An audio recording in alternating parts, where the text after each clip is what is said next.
Integrated Development Environment, otherwise known as the IDE, is a tool or application that allows us to write programs, run programs, debug our programs, or even test our programs. We have so many popular IDEs like the Visual Studio Code, the PyCharm, Sublime Test, Jupyter Notebook, and the rest. But in this course, we're going to be using the Visual Studio Code. So we're going to install the Visual Studio Code. So I'm going to be opening up my browser to download the installer and subsequently install the Visual Studio Code. So we're going to search for VS Code, and in the search result, I'm going to click this, and this is the website for the Visual Studio Code. And as you can see, download for Windows. So be sure to download the one compatible with your operating system.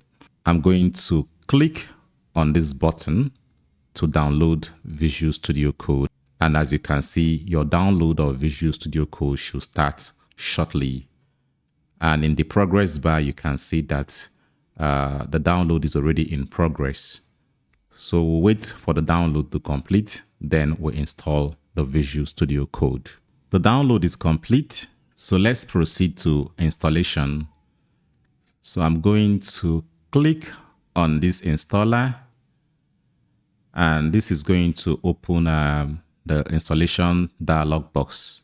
Here I'm going to click on I accept the agreement and click on next. So this is the location where the installation files are going to be stored. Click on next. If you want to create a start menu folder, you can check this option. So, but I don't want to do that, so I'm going to leave it unchecked. Now I'm going to click on next. And if I want to have a desktop icon, I'm going to check this option, but I can just uncheck it. Then I'll click on next, click on install. And as you can see, it is preparing to install, and subsequently it is going to install Visual Studio Code. Our installation is successful. Now we're going to be launching the Visual Studio Code. So I'm going to click on finish, and if you observe, launch Visual Studio Code is already checked. So once I click on finish, it is going to launch the application. So I'm going to click on this button to launch the Visual Studio Code. Now I'm expected to sign in into my GitHub or Google profile, but I can continue without signing in. So I'm going to click on this button. Here I'm going to choose a theme. So I'm going to be using the DAC 2026. So I'll click on continue. I'll click on get started. Right now, this is our Visual Studio Code. This is the IDE we're going to be using for this course.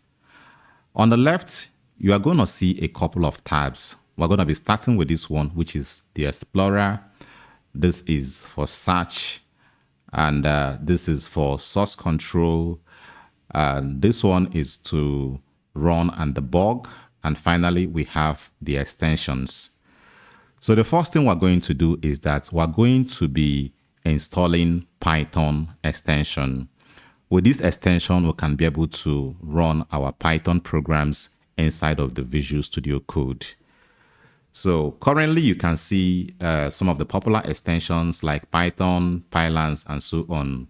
But if you're not seeing Python or any of these extensions, you can quickly type Python here, and this is going to search for all the Python extensions.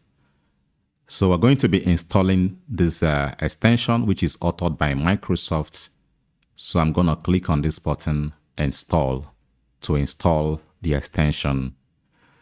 Then another extension I'm going to be using for this course is the Code Runner. While the Python extension is still installing, I can go over here and type Code Runner. And I'm going to be installing this Code Runner extension authored by John Han. So I'm going to click on to install the code runner extension. And in this dialog box, I'm going to click on Trust Publisher and Install. So I'll simply click on the button to install the extension. I'm going to remove this search query, and under the installed extensions, you can see that we'll have the code runner, and we'll have other extensions apart from the Python extensions. And these extensions came because of our installation of the Python extension. So currently we have 5 installed extensions. And with this, we're ready to start writing our Python programs.